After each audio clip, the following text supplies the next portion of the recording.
दो, आवाज दो, आवाज दो। Jammu Kashmir medical employees federation जिंदाबाद। Jammu Kashmir medical employees federation जिंदाबाद। बीपीसी फौरी करो, फौरी करो। बीपीसी फौरी करो, फौरी करो। 2211 हेड की पे रिलीज करो, रिलीज करो। 2211 हेड की पे रिलीज करो, रिलीज करो।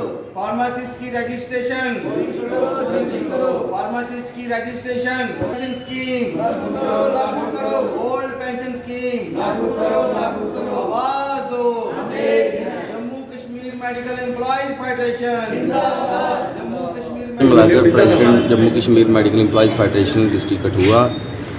हमारी जो मुख्य डिमांड 4 डिमांड हैं। पहली डिमांड है हमारी डीपीसी एक डिपार्टमेंटल हमारी प्रमोशन होती है, वो पिछले 5 सालों से नहीं हुई है। 2-2 साल से हमारी सर्विस बुक ट्रैक्टर ऑफिस में पड़ी हुई हैं। हर बार हमें एक लॉलीपॉप दे देती है गवर्नमेंट की, आपकी डीपीसी इतनी तारीख होगी, इतनी तारीख होगी, लेकिन अभी तक वो डीपीसी नहीं हुई है। हम गवर्नमेंट को कहते हैं कि हमारी डीपीसी जल्दी से जल्दी की जाए ताकि नीचे पोस्टें खाली हों, आप नई भर्ती कर सकें, आपको 3-3 महीने के लिए बंदे ना लगाने पड़े। वो भी 3-3 महीने वाले भी आज स्ट्राइक पे हैं। अगर हमारी टाइम टू टाइम प्रमोशन हुई होती तो नीचे पोस्टें खाली हो जानी थी और वो बच्चे बेचारे परमानेंट लगने थे। आज उनको सड़कों पे आने की ज़रूरत नहीं होनी थी और गवर्नमेंट के लिए भी कोई प्रॉब्लम नहीं खड़ी होनी थी। तो ये हमारी मेन डिमांड है कि डीपीसी। दूसरी हमारी एक बहुत ही पुरानी लंबित डिमांड है 2211 हेड की सैलरी। हमारी बहनों की सैलरी पिछले 5 महीने से बंद है और ये सिर्फ इस साल नहीं होता, ये पिछले 20-25 साल से ऐसे चलता आ रहा है। क्या गवर्नमेंट के पास इतना भी वक्त नहीं है कि देखें कि कल्प्रिट कौन है, किसकी वजह से इनकी सैलरी में प्रॉब्लम आई है? वो गवर्नमेंट को देखना चाहिए। गुड गवर्नेंस कहती है गवर्नमेंट, तो ये देखें ना वो लड़कियाँ 5-5 इतना काम जो कोरोना में, आप मीडिया बंधुओं को सब पता है जो कोरोना में काम किया हम लोगों ने, हमने अपनी जानों निशावर की हैं, शहादतें दी हैं जनाब हम लोगों ने, लेकिन अभी तक हमारा ये सैलरी का मसला नहीं हल हुआ। आपको पता है आज की डेट में हर एक बंदा जिसको 5 महीने से सैलरी नहीं हुई उसका क्या हाल होगा आप जानते हैं। तीसरी डिमांड है हमारी फार्मासिस्ट की रजिस्ट्रेशन। हमारी फार्मासिस्ट की रजिस्ट्रेशन 370 टूटने के बाद अभी तक वो रजिस्ट्रेशन नहीं हो पाई है, जिसमें हमारे कुछ कर्मी सेवा नियुक्त हो गए हैं। नए बच्चे जिन्होंने ट्रेनिंग की है, नौकरी तो रजिस्ट्रेशन में नहीं होगी, नौकरी तो मिलनी नहीं है।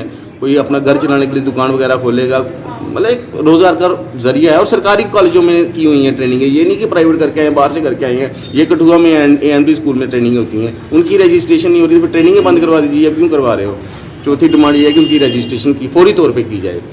अंतिम डिमांड हमारी यही है कि जैसे अन्य राज्यों ने ओल्ड पेंशन स्कीम लागू की है, हम भी जो ओल्ड पेंशन स्कीम, हमारे जो एम्प्लॉइज़ हैं जो न्यू पेंशन स्कीम में आते हैं वो अपने आप को सुरक्षित नहीं मानते, अपने भविष्य को सुरक्षित NPS में नहीं मानते हैं। तो हमारी गवर्नमेंट से ये, LG प्रशासन से ये मांग है कि NPS को बंद किया जाए और ओल्ड पेंशन स्कीम को बाकी राज्यों के तर्ज पर जम्मू कश्मीर में भी लागू किया जाए।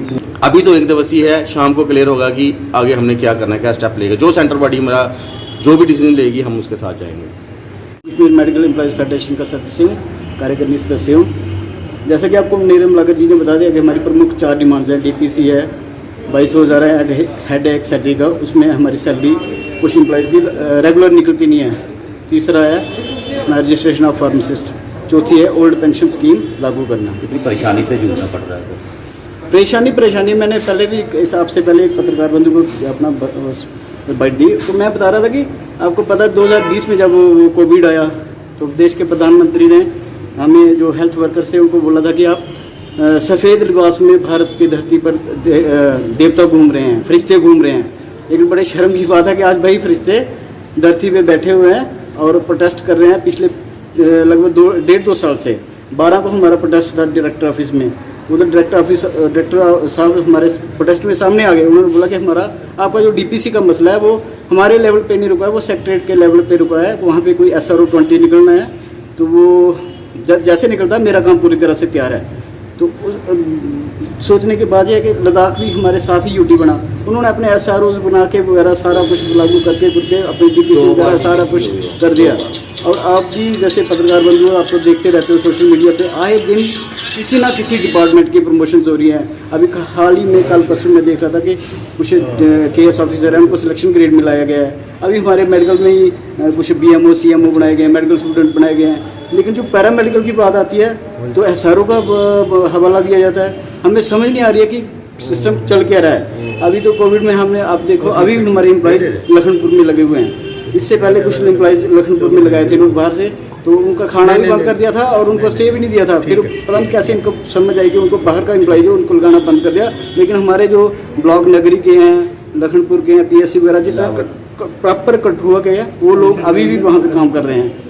तो जैसे 5 महीने की सैलरी भी कुछ लेकर 5 महीने के वो समस्या से जूझना पड़ता है सर उनको। वो समस्या 5 महीने की सैलरी, मतलब भी आप आपने ड्यूटी के लिए आना, जब से किराया भी देना है, बच्चे भी पढ़ रहे हैं, घर का किराया भी, खर्चा भी चल रहा है।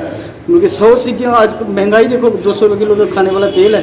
तो महंगाई इतनी चरम सीमा पे है, तो जिसको 5 महीने की सैलरी मिले, 5 महीने जिधर अगर 10 तारीख के बाद सैलरी आए तो हमारा तो घंटादार हो जाता है। तो मेरा बोलने का मतलब यही है कि गवर्नमेंट को इन चीज़ों पे देखना चाहिए। हमें LG अपना UT बनने से बड़ी उम्मीदें थी कि जो हमारा पुराना सिस्टम चल रहा है, ये सारा सिस्टम खत्म हो जाएगा, नई व्यवस्था बनेगी, नया व्यवस्था बनाने वाले आएंगे। लेकिन व्यवस्था में तो उससे भी हालत ख़राब ही लग रहे हैं। देखते हैं सर।